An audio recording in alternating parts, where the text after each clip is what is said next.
Мектепке тамаққа төлеген ақшаны апам сұраса, бұл ақшаны не сұрайсың деп.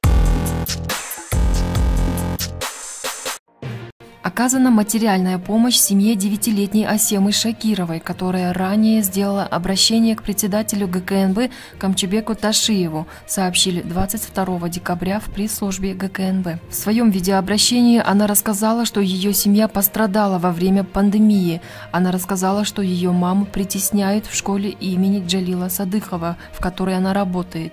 Асема утверждает, что руководство школы довело ее маму до обморока. После данного обращения ГКНБ начал проверку школы. Как рассказали в пресс-службе, семья Асемы состоит из 5 человек и нуждается в помощи. Так, от имени главы ГКНБ семье была оказана помощь в виде продуктов, новогодних подарков и канцелярских товаров для детей. В свою очередь, семья девочки поблагодарила руководство ГКНБ за помощь и выразила уверенность в объективном и справедливом разрешении данного вопроса. Кроме того, создана специальная комиссия, которая изучит все обстоятельства, озвученные в обращении Асемы, по итогам которого будет дана соответствующая оценка, отметили в пресс-службе.